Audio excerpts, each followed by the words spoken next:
Hello, everyone, and welcome to another class. Just before we begin, I would like to say that the goal for which I record all those classes, the ultimate goal is to connect souls through Torah learning, authentic Torah learning. Uh, today's class topic, it's the 10th commandment. Soon, God willing, this Shabbat, we're going to be reading Parshat Yitro. And on Parshat Yitro, we read the 10 commandments. And I would like to focus on today's class on the 10th commandment. And the 10th commandment is the prohibition of lo tachmod. Translated to English, it's do not covet. And also the prohibition of lo sisave, which is translated to you shall not desire. So let's go straight to it. Let's see how the commandments look like in Torah. And as we know, the first tablets, they were broken by Moshe Rabbeinu, and then we received the second set of tablets, and there are some nuances and some differences between the first and second tablet. So the first tablet, the Torah says, Lo tachmod beit re'echa, do not covet the house of your fellow. Then the Torah repeats it and says, Lo tachmod eshet re'echa, do not covet your fellow's wife, his slave, his maidservant, his ox, his donkey, and all of his possessions. So the only word that we find regarding the prohibition of the 10 commandments in the first set of Luchot is lo tachmod, do not covet. But now let's look how the Torah says the 10 commandments in Sefer Devorim. And over there it says, Velo tachmod eshet re'echa, do not covet your fellow's wife.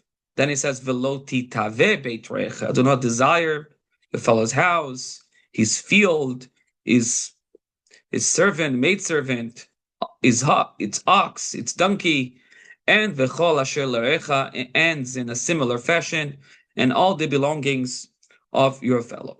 So we see that the Torah uses two different words for the prohibition. One is lo tachmod, do not covet, and the other one is lo titave, do not desire. And we really need to understand if there is a difference between those two prohibitions. Are they two separate prohibitions, lo tachmod and lo titave? And if they are indeed separate prohibitions, since they have separate names, the Torah changed the name of the prohibition, how are they different? And what we also are going to try to understand is that possible that one can transgress one prohibition but not transgress the other? So that's something that we're going to be looking in today's class. Another issue that we're going to try to understand in today's class, try to accomplish, is, well, how is it someone actually transgress, do not covet, or do not desire? Is it simply by a desire that is within someone's heart, like a thought, a desire that it's internal? It doesn't translate himself to an action, or does it involve a real action? Now, the question that we're going to be judging is, well, one thing is you can say it does not involve any action. And if it does not involve any action, so how can we really never come to sin? It's hard to control thought. One thing is the Torah to ask us not to think something from someone, right? You like what they have and you go and you take it, but not even to desire it. It's a step that it goes way beyond what human nature can actually do. So let's say that we are talking about, and right now I'm just assuming, right? We'll look into the sources, but let's say that we are talking about a prohibition of not only being taught, right? A desire that it's within someone's heart, that it somehow translates to an action, right? So what is the action? In the action, it has to be that in the end, you did something, right? So it has to be that you acted upon something that you desired. And what we will normally say is that means that a person actually took what he desired. Well, but if someone took from someone else what he desired, isn't that just stealing? We have that prohibition. You take something from someone that doesn't belong to you, and that's called stealing. So what is do not covet and a desire comes to add? So it has to be It's something that it looks like stealing, but it's not necessarily the prohibition of stealing. It's going there, but it's not it. So what is it? So we'd have to say that it means that you didn't outright stole it, that you actually convince the person for what you desired to somehow give in and give it to you, either by just giving it to you as a gift, or that you exchange it for something else, or you just straight out purchase it from them. They really were not interested in purchasing so much, let's say for now, and you convinced them, and you are insistent in the fact that should sell it to you, and then you purchase it. So it's not really stealing because you purchased the item or exchange it for something else, or it was given to you by a gift, but you didn't steal it. So the question that we're going to deal with, so if you actually paid for it and the other person agreed to it, so then what's the prohibition? Why is that prohibited? So we're going to try to understand how exactly those prohibitions work. Before we continue, I would like to just bring out a few scenarios, just for us to think about this prohibition and to see how real it is. It's something that we could experience in a day-to-day life. So I would like to call it situation one. Let's say you have a person decides that he wants a bigger car, right? His family has grown and he needs a bigger car. Now he sees his neighbor has a big car that he would like to have. Then he goes to his neighbor and he engages with him in conversation about the neighbor selling the car to him. Listen, I see that you have this car and the car works great. And you try every day. It's like, listen, if you want to sell it, I'm willing to buy it. And every day you insist on it. So let's say the person, in the end, after you approached him a few times, you know what? I'll sell it to you. So is that a scenario in which we have transgressed the prohibition of not coveting or not desiring the belongings from our fellows? Situation number two, another thing for us to think about. Let's say my neighbor goes ahead and he builds a pool in his backyard, a beautiful pool. Now I also have space in my backyard. And because he built a pool, I also desire to have a pool just as nice as his pool, right? And I go ahead and I built a pool. So can we say that you also transgress, do not desire, do not covet what your neighbors have? Now, this case is a little different because in the case of the car, you want his car. In the case of the pool, I mean, you can't take his pool, right? That's part of his house. So what you did is you built a pool that is just like it, but you didn't take his pool. So is that considered also that you have transgressed the prohibition of lo tachmod and lo titave? Another example, and that happens very often, a kid goes to school and he brings a snack. And in our case, a kosher snack. And he goes to school and he has a snack and he's eating it. And then he has a friend who's watching over him eating his snack, right? And then he goes like, can you give me a little bit? Can you share? And the person really doesn't want to share. He only brought one snack and it's snack time. And he's not in the mood to share, but the person keeps asking, come on, just give me a piece, just a bite. And then he shares. Okay, he was nice and he shared it. But the question is, the person who asked, did he transgress lo tachmod lo titavu? That he transgressed, do not covet, do not desire. You're desiring something that belonged to your fellow, and you insisted that he give it to you, even though he agreed. But is that also considered a prohibition? That's something that happens very often. Another thing that we're going to try to understand today, and of course this subject is very vast, it could take many, many classes to learn all the details, is this prohibition only applied to material things that you can take possession or transfer? Because when you look at the examples of Torah that talks about the prohibition of lo tachmod and lo titavim, so you have the person's house, his ox, his donkey, and everything that he possesses, right? So maybe you would say that it only applies to things that could be transferable, right? You have it now, and I can acquire for you, take it for you, now I have it, right? But what about when we talk about something intellectual property, or a position or a title? Now, I'm not taking from someone something, I'm taking something that it's intellectual. Let's say someone someone developed has a talent to something, he developed a way to do something, right? And now you wish that he should teach you how to do it. Now, so you beg that he teaches you. The first time he says no, and then he says no, then eventually he agrees and he teaches you how to do it. So is that considered also you also transgressing lo tachma lo titave? Or are we going to say that that only applies to material things, things that could exchange, transfer? There is transfer of ownership.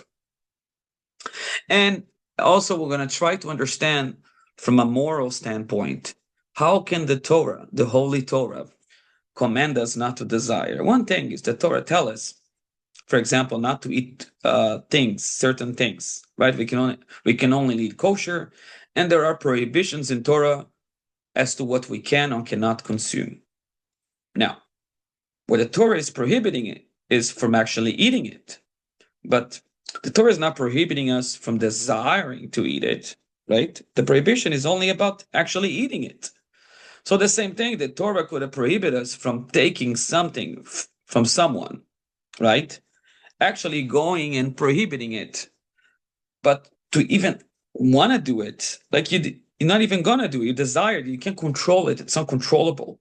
So how can the Torah prohibit something that it looks like on the surface that it's impossible to control? Is the Torah asking too much from us? So let's go straight into the sources, and that's the way I like to do things, and see in our sources, starting from Talmud, going to Halacha, and all our commentaries, see how they understood this prohibition. And it's very important to start with two specific pieces of Gemara. One is in Baba Metzia, and one is in the Tractate of Sanhedrin. And the Gemara is discussing Baba Metzia, the idea of if someone was a Beili, like he was holding someone's object, right? And he's paid for it, right? To hold someone's object or property or whatever it is, right? In this case, a movable object, right?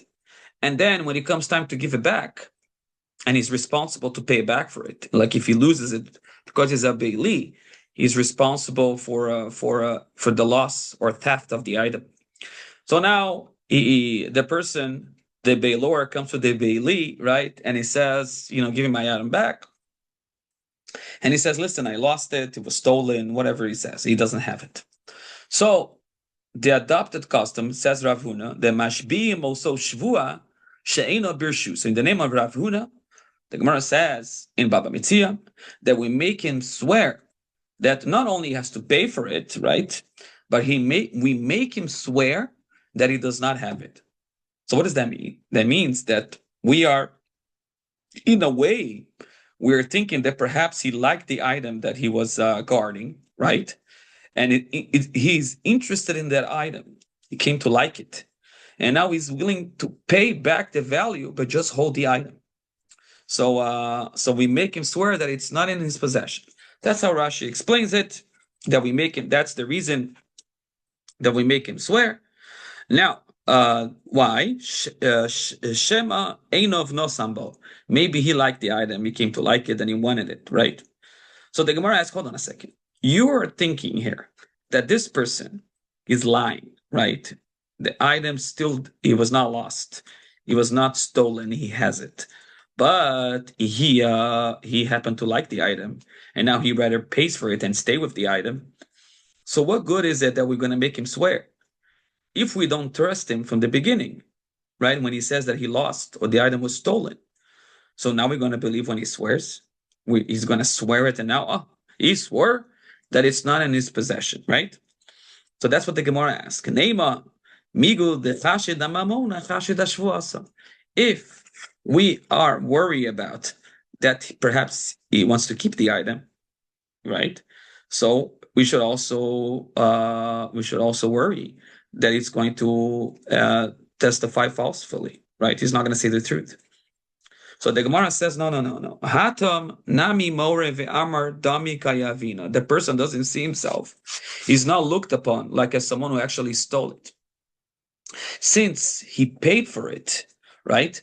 So it's not viewed as it's like a straight out robber. He paid for the item, right? He was keeping it, and now he's paying for it. So it's not completely viewed as someone that took the item, and therefore he will be acceptable for us to take his oath. But the Gemara says, hold on a minute. But the Gemara says,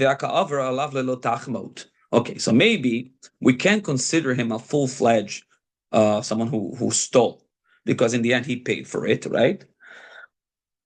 And therefore we still take his meaning. It's not something you should do, but it's not considered a full-fledged someone who stole, and therefore we can still take his oath, right? He's not disqualified for giving oath in front of a court.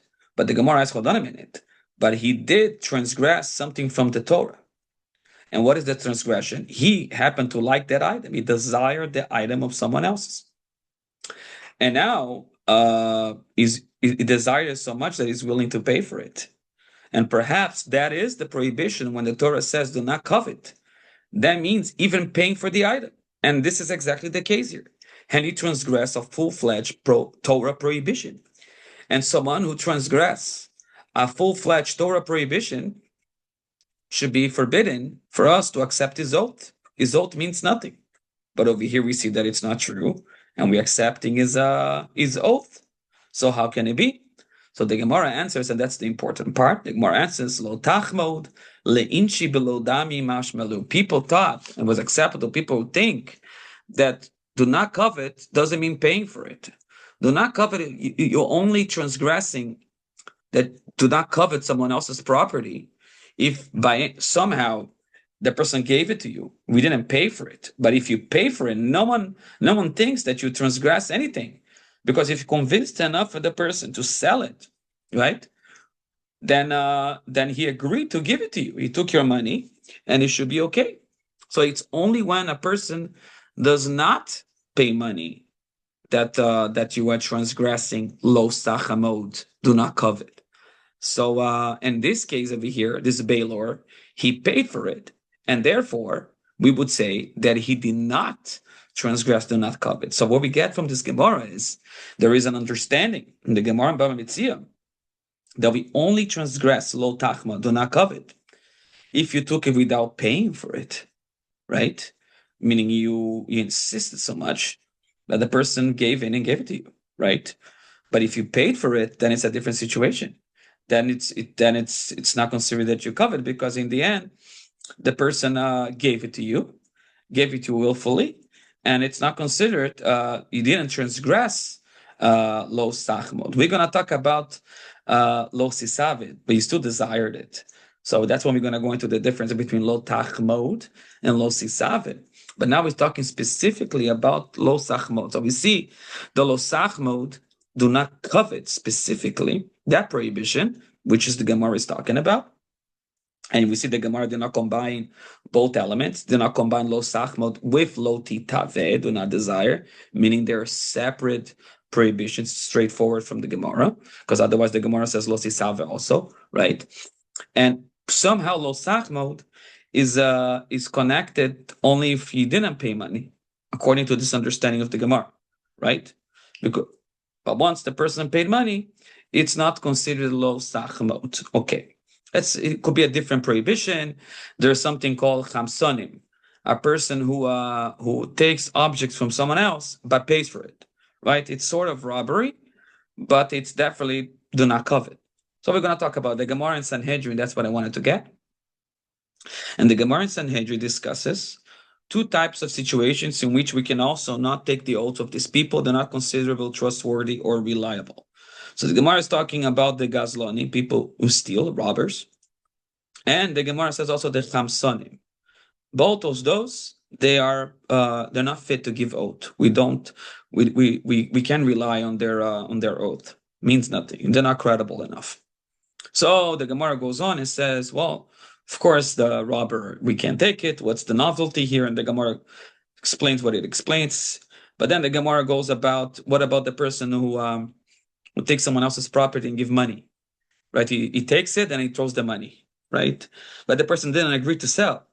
Meaning, even though you pay back what the person, the value of the item. Let me just explain a little better. If you stole property for someone, what is the remedy? What is the Torah remedy for stealing? It's paying back, right? Give the value back.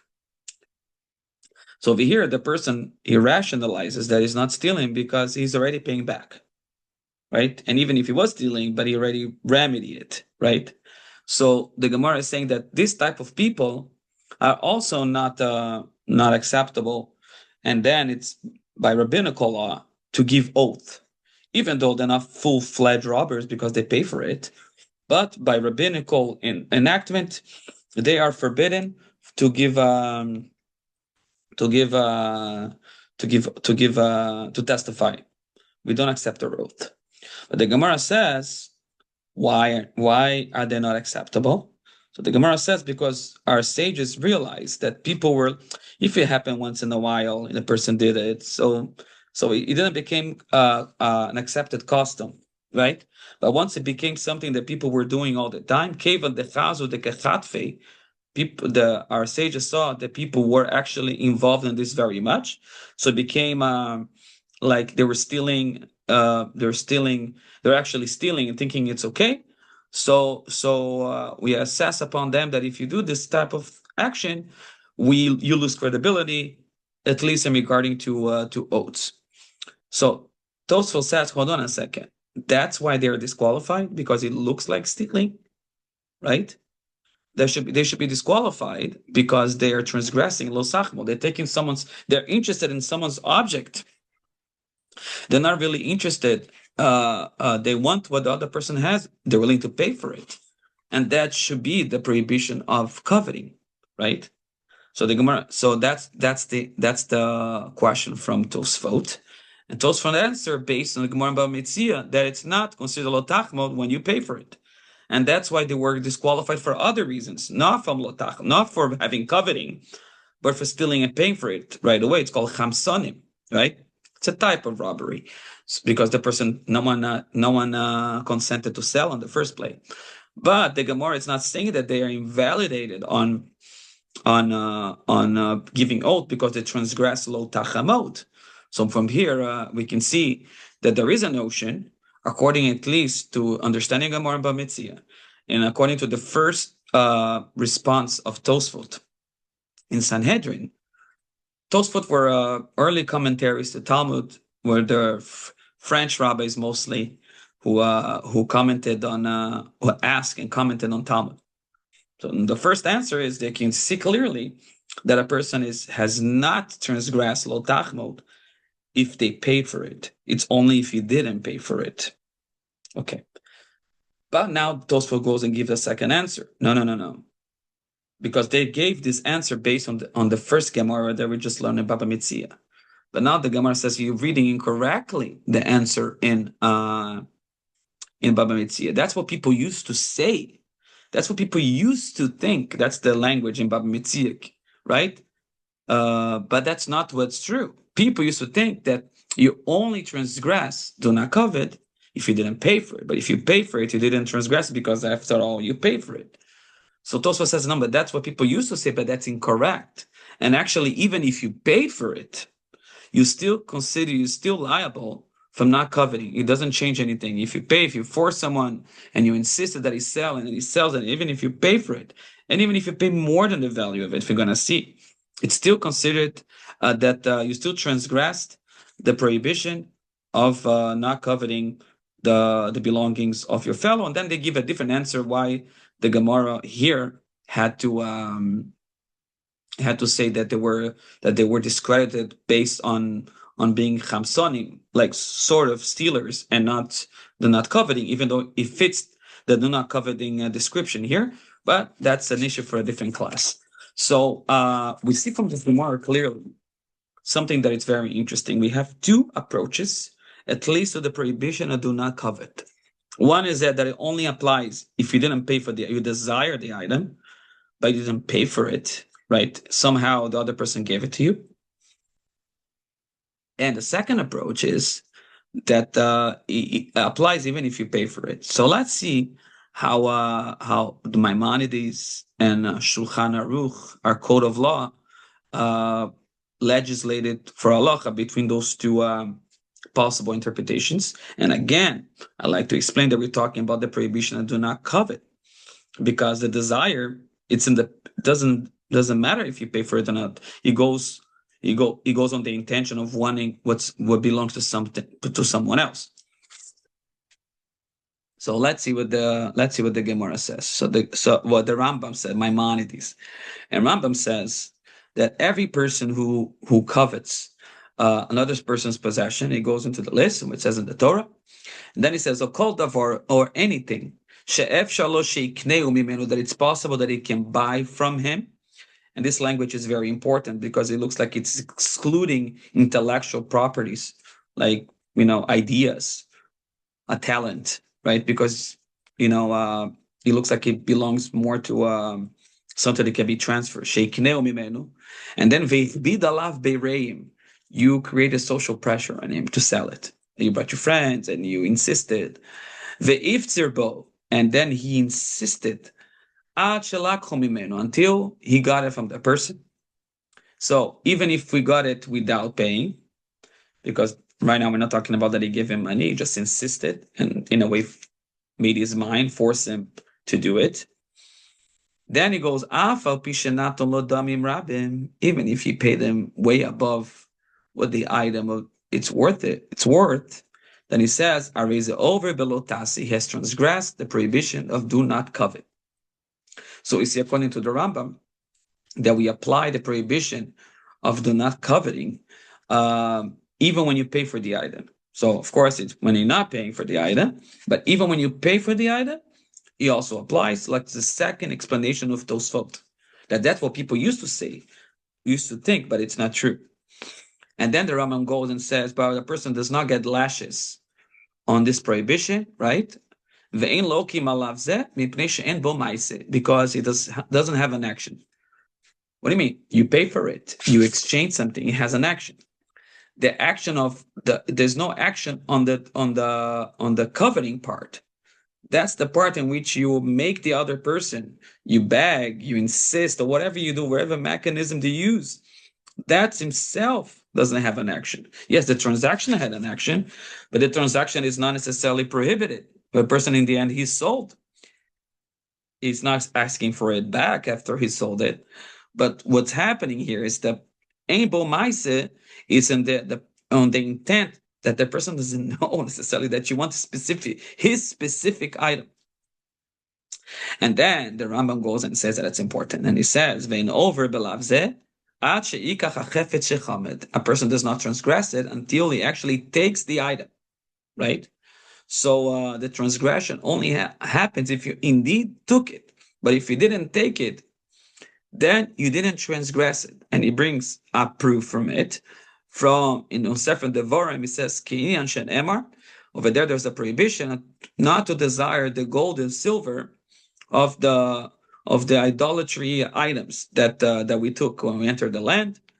Then it says, Lo tachmod kesev v'zav aleim v'lo kachtalach. Do not covet the gold and silver. This prohibited the gold and silver. It had to be eliminated. You couldn't use it. Then it says, V'lo kachtalach, and take it to you. From here we learn that in order to finish the prohibition, has to be that you took it. Without taking it, then you can't transgress it because there is no action at all. So it looks like, from the Rambam, that to transgress, do not covet, it's closer to action. It's not something that it's in the heart. The person took action. He backed the other person. He insisted, whatever mechanism he used, and then he finished his intention by acquiring the item, right? So he has an action. That's do not covet. But now, so what's the difference between not covet and not desire? So then the Rambam goes, and that's the difference. That all those who desire the belongings of the other, right? Anything that you can purchase, that you can purchase. Purchase means that I can have it and you can't. If I took it away from you, I took your car. Now I have your car and you don't. Yes, you can go buy another car just like it, but you don't have that car, right? So kevan shechoshav biliboy. Once the person thought in his heart, right? How can he acquire that specific item? Venifta libo badavar, and he's now his heart is sold on the idea that he wants that item, that specific thing that the other person has. Then he goes, he transgressed, do not desire. And then he says, desiring is something that is in the heart. So we have a few stages, according to Maimonides.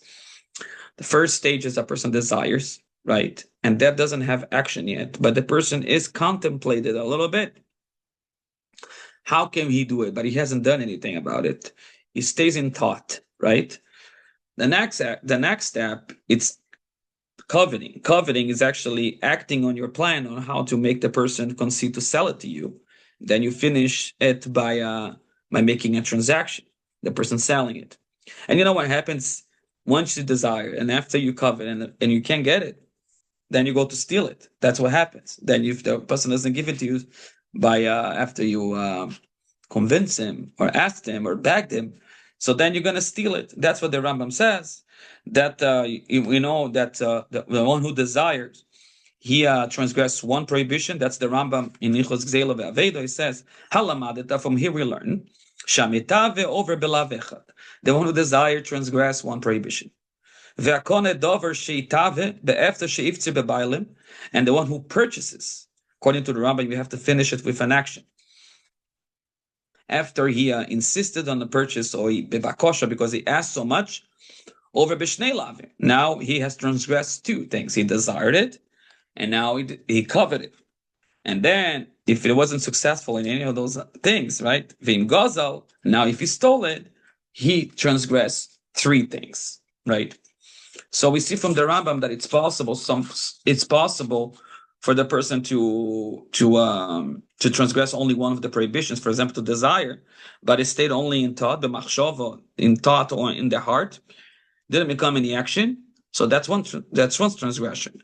The second transgression is with the person, if the person actually acted upon it and somehow instigated a sale, like made a sale happen, but it only becomes concrete once the person actually buys it. There's a transfer in ownership by means of the person buys it. Now, what happens? So we learn a few things that are very, very interesting, that you do not, according to Maimonides, you do not transgress if you didn't acquire the item. So you could transgress desiring, but you did not transgress lo tachmo, do not covet, unless you took the item. It has to be a maaseh. The difference between lo sitav and lo sachmo, that one doesn't have an action, is just in the heart, and that's a prohibition. I will talk about how that's possible. And the second one, there is an action. Even though you bought it, it's still, the Torah is still prohibiting that action, right? Okay, so now we're going to talk about something very interesting, and we're going to talk about intellectual property, right? Things that cannot be transferred. So usually the idea, and it looks like by Maimonides, that in order to transgress, do not covet, it has to be something that you can count on, something that you bought and transferred. And the Rambam uses the language based on Torah, right? The Torah used the examples about things that you purchase that can be interchangeable. You can change, transfer, and you can change ownership of those items. But what if something that it's cannot be? You can stay with you and can stay with me, right? You do not transfer. You do not transfer. So the Aruch HaShulchan writes something very interesting, and he says that's why the Rambam writes specifically she'efshar she'ikneu mimenu. It's possible that you can purchase it from the other person, or say take it from him, and then he goes. You could have said the opposite. You could have said the Torah ends with on both of the 10 commandments. The first set and the second set of luchos says v'chol asher l're'echa, and everything that it's in the possession. It's not just those items specifically stated in Torah. It's everything that you can imagine. And you would say, well, to include also v'chol asher leirecha would also include intellectual property, right? Things that are not necessarily transferred from A to B, and it cannot, if it's with B, it cannot be with A, right? So, but the Aruch Shulchan says that it's not true. And v'chol asher leirecha does not come to include everything. It actually comes to say that it's only whatever was listed in Torah. We have a klal. We have 13 principles in which the Torah is learned, the oral Torah. And one of them is we have a klal, a rule, a prat, individual rule, and a klal, a rule, eina tadan, ela ki eina prat. The rule in the end comes to teach you that why you have to say the rule in the end, right? It says the rule, and then you said the individual cases where it does apply. Do not desire. Do not desire what? So the Torah goes and says his wife, his house, everything. And then he goes and says everything that he has. Well, just say the rule, the prohibition, right? Do not desire everything that he has. And that will include everything that was listed in between. So when he ends, everything that the person has, he comes to say, no, only those items specifically, like those items, meaning not just those specifically, as it says in Torah, everything that it's specifically just like those items. So just like those items that are listed involve transfer, right? Involve selling, someone selling, the other one acquiring. So everything that is prohibited, it's just like it. That's what they call Asher Larecha comes to teach us. Not everything imaginable. No, everything that is within the rules of the cases that were set out individually. So he says the same thing will be about intellectual property. It's not included. It's only something that can be bought by someone, and once you sold it, it's not with you. It's only with the other person.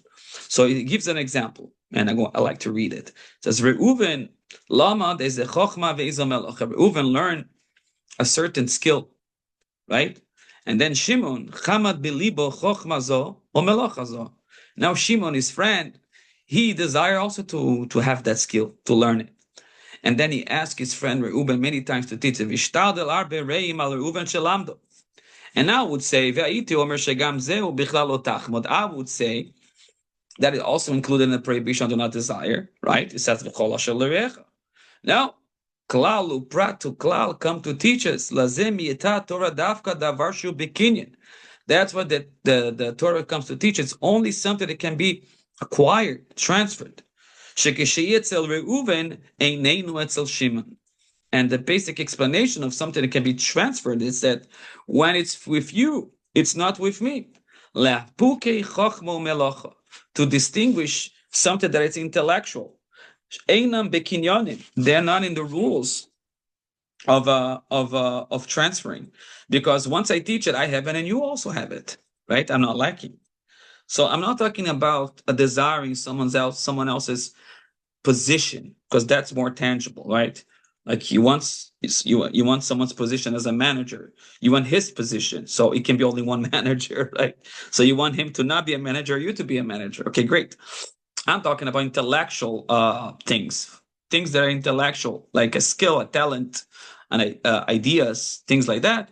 So those are not necessarily transferable in the sense of what the Torah prohibited, and therefore he says that you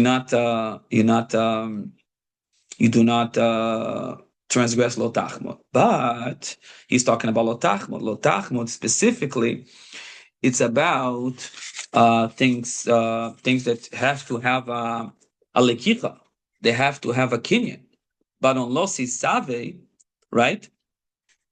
Maybe we can say the desiring part that it is considered something, right? You might be able to say that since it's only by desire and it doesn't include the actual action of taking, so on the desire level, you can say that will not be included.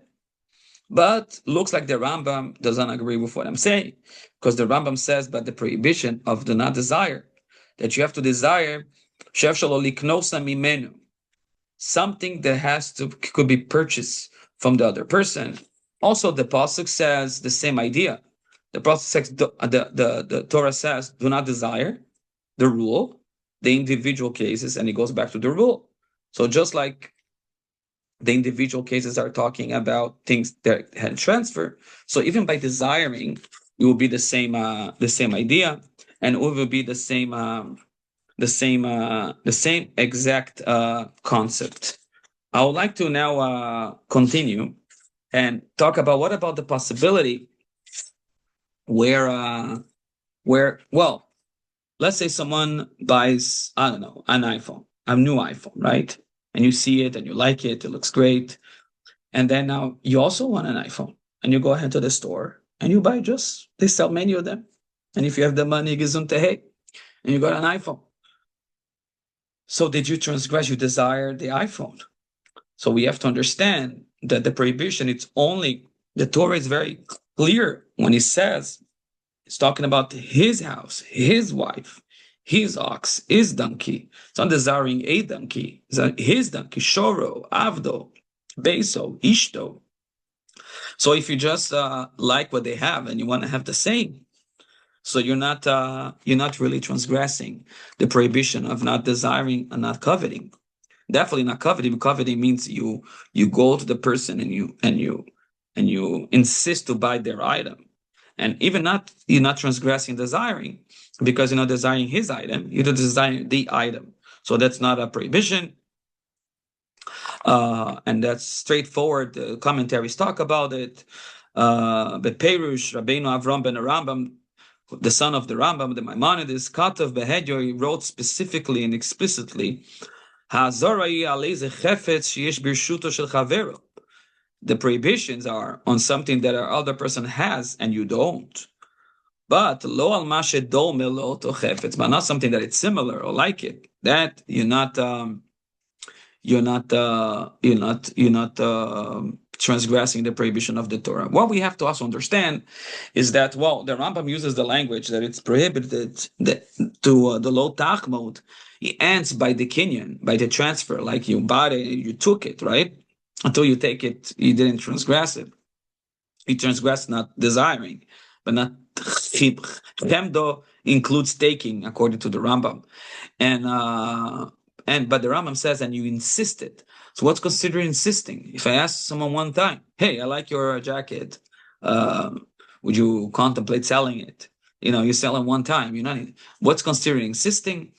So the commentary is right about it, and they say insisting would be 3 times. 3 times we find in halacha the idea of 3 times. A person is supposed to not accept being a chazan. He has to deny, right, at least 3 times to be a shaliach tzibur. Otherwise, it looks like he's jumping on the opportunity that he thinks that he's the appropriate one to represent the public, right? So it's 3 times. Also, a person by ilchos tshuva, if you want to ask for forgiveness for someone, and you should, always, not only before Yom Kippur, but let's say before Yom Kippur, you want to rectify things, and you ask for a person to forgive you for certain actions. Not talking about you own the money. You own the money, you have to pay it back. I'm talking about things that you did between them or things that were said. And then you ask a person to forgive and he says no. And you ask again. You have to 3 times to ask. If they don't agree anymore, then it's on them, not on you anymore. So we see that insisting and acting, it's 3 times in a row, and no more than that. What also very interesting regarding positions, right? So I said intellectual property maybe wouldn't be considered part of the prohibition, but what about someone else's position, right? So the halacha says that one should be very careful. A person should be very careful not to desire to covet someone else's position or his function, right? And then we understand, because only one person can have that function. It's not like intellectual property. Not only that, the commentaries bring a proof of that from Korach, right? The cousins of Moshe Rabbeinu.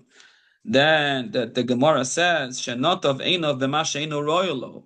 He wanted to be something that was not appropriate for him. that it was the Kehuna, right? So we saw that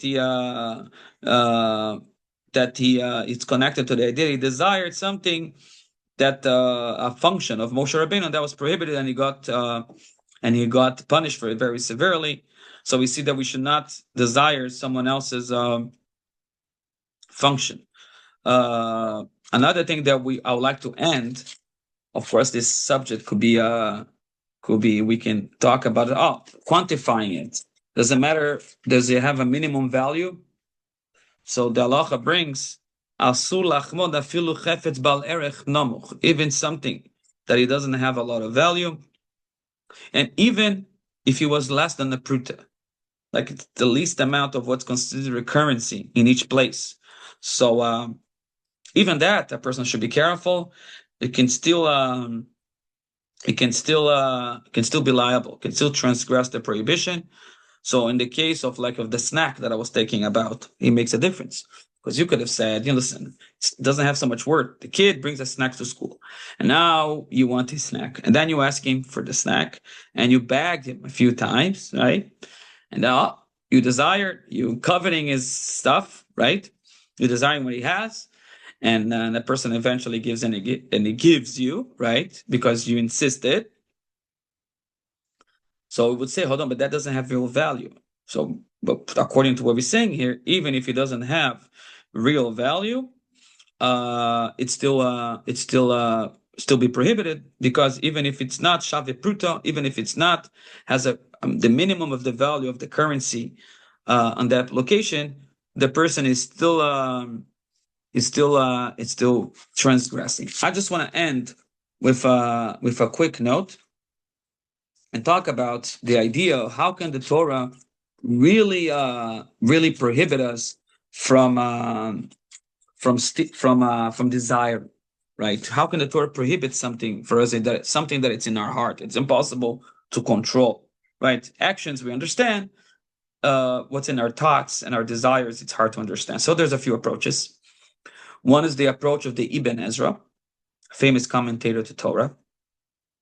And he says the following. He gives a certain situation in which we can take to ourselves. He says that a servant, right, he does not contemplate the idea that he's going to marry the queen, right? He doesn't desire the queen. Why? Because it's far away from his reach. It's not a reality. People desire something that they think it's within their reality, and it's possible to attain. But a servant does not think that he's going to marry the queen, right? I know in the stories of Romeo and Juliet, things like that happens. But in reality, he does not desire the queen. He doesn't think it's not going to happen. It's not real. So he says that's the same thing, the same feeling we should have about anything that it's not ours and it's not in our possession. It's not within your reality. We have exactly, and to the sense, exactly what he prescribed from us from heaven to have, right? No more and no less. And if you got the money legally, you're going to lose that money. You're going to have exactly what you need legally. No more, no less. And if you think that you can act to take what's others, so the Torah is telling us that this is a prohibition. You acting against your own self. You're causing harm to your own existence. It's not real for you. So that's how he explains it. But the Sefer Chinuch, he writes something that it's very beautiful, and I'd like to bring it. And he says, "V'al titma lomar." Don't be thinking, how is it possible? How can it be a person come limnoa levavo mitavos to save himself from even desiring, right? And to say that that's impossible, right? Then he says, it's not true. It is possible. The only people who says that it's impossible, people are not so smart, and people who really looking to find a way to make everything permissible. Because it is within reach of humans, limnoa atzmo, to remove himself and his thoughts and his desires from everything that he wishes and that he wants. Everything. And it's within his permission and his knowledge. le'archik u'lekarev chefzo bechol advorim kirtzono, and to make certain things far away from him and certain things next to him in everything that he wants and he desires. Velibo masor beyodo, and his hand, and it's within himself. He can control it. Al kol asher yachpotz itno, and everything that he wants to do. So the chinuch says, well, we think that it's impossible because he says it looks like that we want to think that way like this. We can say, listen, it was impossible. There's no real, it's not possible to prohibit something to me that it's impossible. So he's saying it is possible, and it's true in everything that we do in our lives. Things that we know are bad for us, we cut it out of our system. We make sure that we don't desire it, we don't want it. When we make it as something that it's not real for us, we understand that it's bad for us, and then we can select it and says, no, this is not this is not for me. I just want to end with a note that, the 10th commandment is the end of the 10 commandments. It's the last one. And it doesn't look like such a nice ending, right? It starts with such lofty ideas, the 10 commandments. I am your only God, not have only gods, honor your parents, keep the Shabbat. Lofty, lofty things, connecting with God. And then he doesn't end in the same note. He's talking about human desire and humans coveting what other people have. It doesn't look like it's the best ending. And I'm saying it's the best ending because only a person who is lacking the first one, it's going to have a problem with the 10th one. It's not an ending. It's like a finishing cycle, right? It's a perfect circle here. If you really internalize, you understand there is only one God and who knows everything by divine providence and brought you here for a specific mission and gave you your specific talents. Whatever it's good, he gave you. Whatever it's bad, he gave you, right? And then he gave you all your capacities and everything to act accordingly. Yes, you have free will. You can decide if you're going to be righteous or wicked, but the conditions around it, those were predestined, right? Where you're going to be born, to what family you're going to be born, which country you're going to be born, what talents you're going to have, how much money you're going to have, and what possessions you will have or not possess. That's also been being predestined. And if you think that you can go out of it and find your way out of it by excusing yourself, listen, I didn't take something from someone else. I convinced him. I paid for him. So it's really a lacking in understanding on the unity, on the oneness of God, of our purpose in this world, together with the oneness of God, the purpose that He did this entire creation. So it is within it's a lack of faith in the end, and that's why it's the perfect ending. Maybe the will of God that we can work on ourselves and draw closer to the Almighty. And the more we draw closer to the Almighty, the more we know about Him, the less we're going to be looking into someone else's property, and we'll be looking into our own lives.